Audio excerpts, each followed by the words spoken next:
अगर आप फाइलर हैं और बिजनेस कर रहे हैं या सर्विस प्रोवाइड कर रहे हैं और आपका कस्टमर आपको कैश में अदायगी करता है, मतलब आपने उनको इनवाइस किया और उन्होंने कस्टमर ने आपको कैश में पेमेंट की, तो अब आपके ऊपर 50% तक जुर्माना होगा अगर आपने कैश में पेमेंट ली। कितनी लिमिट तक आप कैश में ले सकते हैं, ऐसा क्यों किया गया है, आज के इस लेक्चर में इस कॉन्सेप्ट को स्टडी करते हैं। आप देखें प्रैक्टिकल लर्निंग है, उसमें हूँ फ़हीम महबूब। हमेशा की तरह यही हुआ है कि जो लोग टैक्स रिटर्न फाइल करते हैं, प्रॉपर अपनी मंथली फाइलिंग भी करते हैं और एनुअल टैक्स रिटर्न फाइल भी करते हैं, उन्हीं को ही टाइट किया जाता है, उनके ऊपर ही ज़्यादा टैक्स चार्ज किए जाते हैं और उन्हीं के ऊपर ही पेनल्टीज चार्ज की जाती हैं। मतलब जो नॉन फाइलर है वो डबल टैक्स देता है और उसके बाद ना तो टैक्स नेट में आता है, ना वो रिटर्न फाइल करता है, ना उसका ऑडिट होता है। फाइलर जो है वो प्रॉपर रिटर्न भी फाइल करता है, पूरी कंप्लाइंस भी करता है, बाद में उसका ऑडिट भी होता है, अगर कोई मसला हो तो बाद में उसको फाइन भी देना पड़ता है। यही किया गया है इस बजट में भी। और एक सेक्शन है इनकम टैक्स का, सेक्शन 21,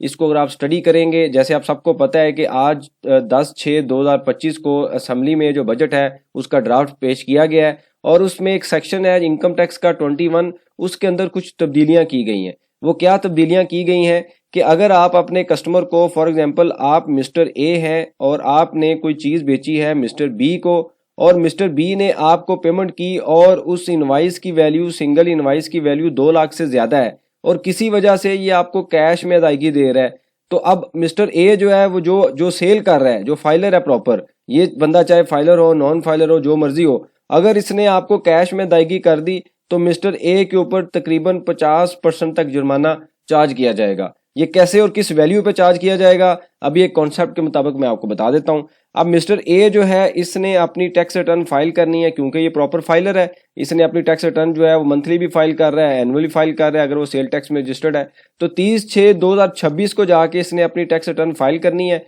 और ये जो नया कानून है ये 1/7/2025 से अप्लाई होगा। तो फॉर एग्जाम्पल मिस्टर ए ने कहा कि इनकी सेल है 3 लाख रुपया और ये कहते हैं जी जनाब हमारी जो कॉस्ट ऑफ सेल है वो है फॉर एग्जांपल 2,50,000 और हमारा जो प्रॉफिट आता है, ग्रॉस प्रॉफिट जिसको हम कह सकते हैं, वो आता है 50,000। अब हम ज्यूम करते हैं कि 50,000 के ऊपर टैक्स बनता है 5,000, वैसे तो इसके ऊपर टैक्स नहीं है, तो हम ज्यूम कर लेते हैं समझाने के लिए, तो हमारा नेट प्रॉफिट बनता है 45,000। अब हम सारी ये कैलकुलेशन करके टैक्स रिटर्न फाइल कर देते हैं, बाद में हमारा ऑडिट होता है, तो टैक्स वाले क्या करते हैं, वो ये जो नया रूल आया है सेक्शन 21, इसके मुताबिक चेक करते हैं कि क्या टैक्स रिटर्न इसके मुताबिक फाइल हुई है। तो पता चलता है कि ये जो 3 लाख की इनवाइस आपने की है, एक कस्टमर को की है, इसने आपको कैश में पेमेंट कर दी है, चेक के थ्रू पेमेंट नहीं की, तो वो इसको रिवाइज कैलकुलेट करेंगे और आपको 50% कैसे फाइन होगा मैं भी आपको बताता हूँ। सेल यहाँ पे वो 3 लाख ही लिखेंगे और यहाँ पे आपकी जो कॉस्ट है वो कितनी है, 2,50,000। इसके वो 2 हिस्से करेंगे, 2 पार्ट करेंगे, एक आपको अलाउ कर देंगे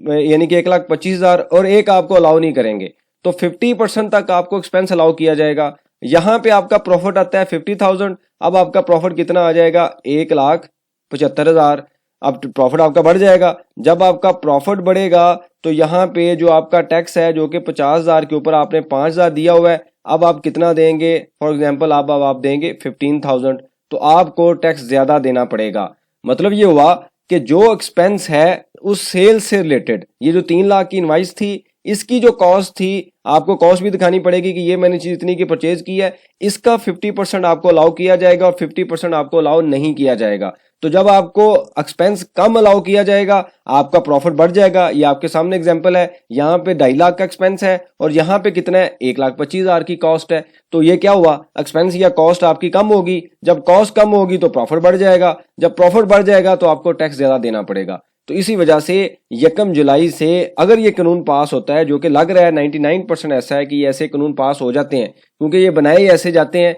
कि पास होने के लिए, और फाइलर को अब ज्यादा एहतियात से मुहतात रहना है कि जब भी आपने किसी कस्टमर को चीज बेचनी है, आपका कस्टमर बहुत समझदार है, वो आपको बैंक का या ड्राफ्ट या कोई चेक नहीं देगा, क्योंकि उसकी ट्रांजैक्शन रिपोर्ट हो जाएगी, वो है ही नॉन फाइलर है। तो आप क्या करते हैं, आप इजीली कैश ले लेते हैं। पहले तो इतना मसला नहीं था, आप कह सकते हैं कि कस्टमर ने कैश दे दिया है, लेकिन अब लॉ बन गया है, नया कानून आ गया है और उसके मुताबिक अगर आपने 2 लाख से ऊपर इनवाइस की और आपका कस्टमर आपको कैश में पेमेंट कर रहा है तो याद रखें आपका उतना प्रॉफिट नहीं होगा उस सप्लाई के ऊपर या उस इनवाइस के ऊपर जितना आपको बाद में फाइन होगा या टैक्स देना पड़ेगा। तो आज से अपने बिजनेस के अंदर ये रूल अप्लाई कर दें, जितने आपके कस्टमर हैं उनको बता दें कि अब आप कैश में पेमेंट नहीं लेंगे, 2 लाख से नीचे नीचे तक आप जो है वो उसकी इनवाइस की पेमेंट ले सकते हैं। अब आपके जहन में ये सवाल होगा कि इनवाइस को ब्रेक कर दिया जाए, ये भी एक रिस्क है, ऐसा नहीं है। अब फॉर एग्जांपल एक कस्टमर ए है, उसको आप 1 लाख की इनवाइस करते हैं और कुछ टाइम के बाद फिर कस्टमर ए है, उसको आप फिर 1 लाख की इनवाइस करते हैं,